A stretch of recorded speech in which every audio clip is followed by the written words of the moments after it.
Welcome to my YouTube channel K R tuition classes. मैं हूं आपका दोस्त कमल सिंह वेद। आज हम क्लास 9th का फर्स्ट चैप्टर डिस्कस कर रहे हैं। इसका पार्ट 5 है ये।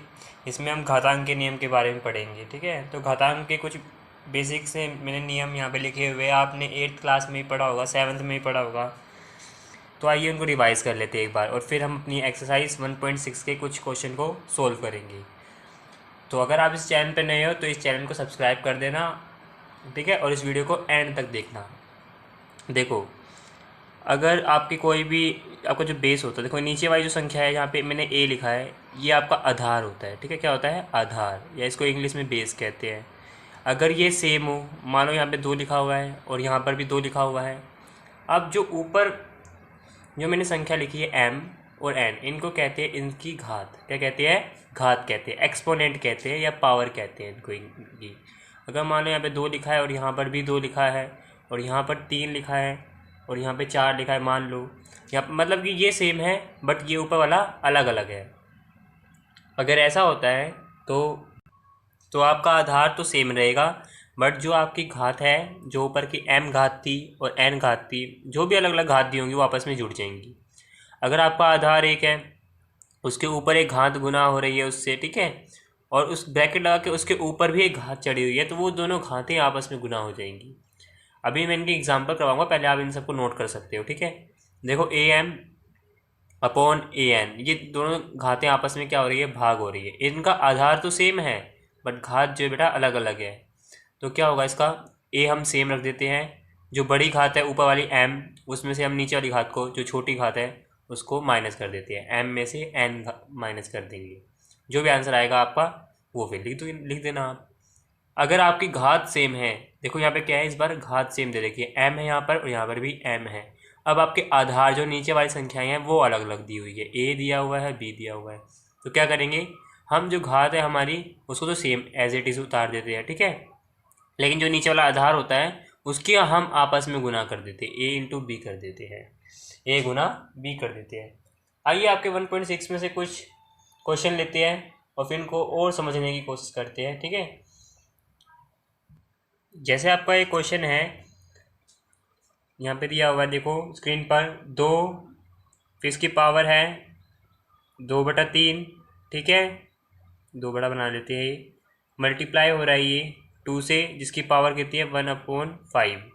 ये आपका सवाल है। अब देखो यहाँ पर अगर तुम देखोगे तो ये आधार जो है इसके सेम है, a की जगह पे देखो यहाँ पे है ना, लेकिन जो इसकी घात है 2/3 और 1/5 जो है ये अलग अलग है।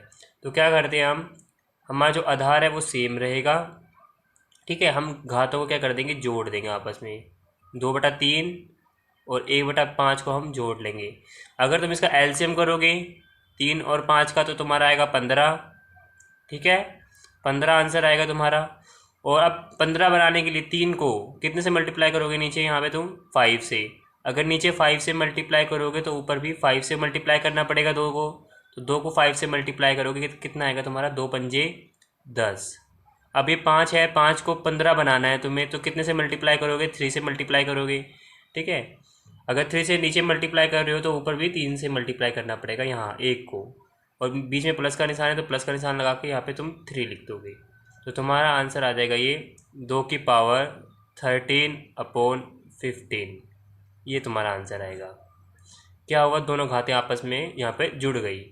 बट अगर यहाँ पे हमें घातें भिन्न के रूप में दी हुई थी तो इसलिए हमें यहाँ पे एलसीएम लेना पड़ा उनका। ठीक है, तो ये तो तुम्हारा पहले का एग्जाम्पल था। ठीक है, इससे तुम समझ गए होंगे इस वाली जो ये नियम है। अब सेकंड देखो तुम, जैसे आपका एक और क्वेश्चन है, ब्रैकेट है 1/3 और उसकी पावर है 3 और ब्रैकेट के बाद होल पावर है 7। ठीक है, तो देखो इसको कैसे सोल्व करोगे। यहाँ पे तुम्हें दिया हुआ है 1/3 की पावर 3 और इन सब की पावर 7 दी हुई है। तो देखो यहाँ पे अगर तुम देखोगे, अगर किसी भी ब्रैकेट के अंदर एक पावर होती है तो वो ऊपर वाली पावर से क्या हो जाती है? मल्टीप्लाई हो जाती है। ठीक है, तो अगर तुम सोल्व करोगे तो तुम्हारा होना चाहिए, देखो 3 को इससे गुणा कर दो 7 से, तो ये तुम्हारा हो जाएगा 3 की पावर 21। अब इसको ऐसे भी छोड़ सकते हो तुम, ठीक है, या फिर इसको माइनस में भी लिख सकते हो। ठीक है, क्योंकि ये संख्या अगर ऊपर चली जाएगी तो इसका साइन चेंज हो जाता है। ठीक है, जो पावर होती है तुम्हारी, तो ये हो जाएगा 3 की पावर -21। अगर नीचे वाली संख्या को ऊपर वाली संख्या की तरफ भेजते हैं हम तो निशान हम चेंज कर देते हैं। अगर यहाँ पे माइनस होता तो यहाँ पे प्लस का आ जाता, ठीक है, लेकिन यहाँ पे प्लस का था तो इसलिए ऊपर जाके क्या हो गया, ये माइनस का हो गया। तो तुम्हारा ये आंसर आ गया। अच्छा देखो यहाँ पे देखो थर्ड तुम्हारा यहाँ पे दिया हुआ है AM, ये जैसे इसका एग्जांपल है देखो 11 की पावर 1/2 बटे में 11 की पावर 1/4, ये तुम्हारा एग्जांपल दिया हुआ है, क्वेश्चन दिया हुआ है बुक में। कैसे सोल्व करोगे इसको, इसके अकॉर्डिंग सोल्व करना तुम्हें। 11 सेम है, 11 को उतार लो भाई, ठीक है। अब ऊपर वाली संख्या को 1/2 को, ठीक है, 1/2 को क्या करोगे तुम, माइनस करोगे किस में से, 1/4 में से, 1/4 में से करोगे तो कितना आएगा तुम्हारा, 11 आएगा यहाँ पर, ठीक है, सेम है। अब तुम्हें इसका एलसीएम लेना पड़ेगा 2 और 4 का, 2 और 4 का एलसीएम लोगे तो तुम्हारा आंसर आएगा 4, ठीक है, लेके देख लेना इसका एलसीएम, तुम्हारा 4 एलसीएम आएगा।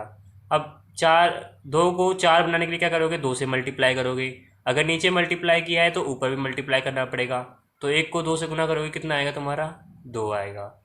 अब 4 को गुना करने की ज़रूरत है ही नहीं क्योंकि 4 ऑलरेडी 4 है, तो ऊपर वाला तुम्हारा 1 ही आ जाएगा।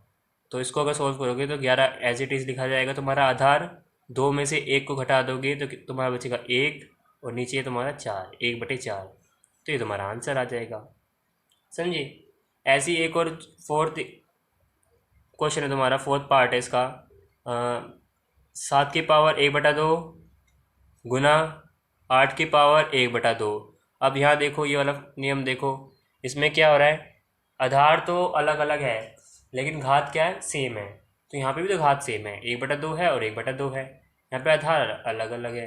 तो क्या करोगे, इसको गुना कर दो, 7 को 8 से गुना करोगे तो तुम्हारा आएगा ये 56, 7×8 = 56 और ये पावर रहेगी तुम्हारी सेम, तो ये तुम्हारा आंसर आ गया, ठीक है। ये तो थर्ड क्वेश्चन था तुम्हारा, ये जो है बेसिकली इसी पर निर्भर था, ठीक है, इसी से होगा ये अगर तुम घातांक के नियम कर लोगे थे। कुछ और भी क्वेश्चन है तुम्हारे, उनके मैं पार्ट्स करवा देता हूँ, ठीक है। जैसे एक क्वेश्चन दिया हुआ है तुम्हें 64 की पावर 1/2, तो देखो यहाँ कर देते हैं इसको। अगर 64 की पावर दिया हुआ है तुम्हें 1/2 दिया हुआ है तो इसको कैसे लिख सकते हो, देखो यहाँ पे 1/2 है तो इसका मतलब इसे कि एक ऐसी संख्या होनी चाहिए जिसकी घात 2 हो। तो 64 को किस रूप में लिख सकते हैं हम कि किसकी स्क्वायर है ये 64। अगर तुम 8 को 8 से गुना करोगे बेटा तो तुम्हारा 64 आएगा, है ना। तो 8 की पावर 2 या फिर 8 का स्क्वायर भी कह सकते हैं इसको, है ना। और क्योंकि देखो यहाँ पे इसके बाहर है तो इसको गुना में हम 1/2 भी लिख सकते हैं, ठीक है। अब देखो ये 2 और 2 आपस में कैंसिल आउट हो जाएंगे, ये बचेगा 8 की पावर 1, 8 की पावर 1 और 8 की पावर 1 का मतलब है 8 तुम्हारा, समझे। जैसे एक और एग्जांपल ले लेते हैं 125 की पावर 1/3। अब देखो अगर 125 का तुम्हें एलसीएम लोगे या इसका क्यूब, ये एक संख्या का क्यूब है, ठीक है, तो तुम्हें बताना है कमेंट में कि ये किसका क्यूब है। देखो ये 5 का क्यूब है बेटा, 5 को 3 बार मल्टीप्लाई करोगे तो तुम्हारा 125 आएगा। फिर इसको तुमने 5 की पावर 3 के रूप में लिख दिया इस अंदर वाली संख्या को, अब बाहर वाली संख्या को बाहर लिख दो 1/3, या इनके आगे तुम मल्टीप्लाई का निशान भी लगा सकते हो, ठीक है। तो 3 से 3 कैंसिल आउट हो जाएगा, ये बचेगा तुम्हारा 5 की पावर 1 या फिर 5 ही आंसर आएगा ये, समझे। तो आई होप आपको वीडियो अच्छी लगी होगी और आपको हेल्प मिली होगी घातांक के नियम सीखने में। अगर वीडियो अच्छी लगी हो तो लाइक कर देना, शेयर कर देना अपने दोस्तों के साथ। चैनल पे नए हो तो चैनल को सब्सक्राइब कर देना, ठीक है। और हम मिलेंगे आपसे नेक्स्ट वीडियो में, नेक्स्ट पार्ट में हम सेकंड चैप्टर डिस्कस कर रहे होंगे। Till then bye bye.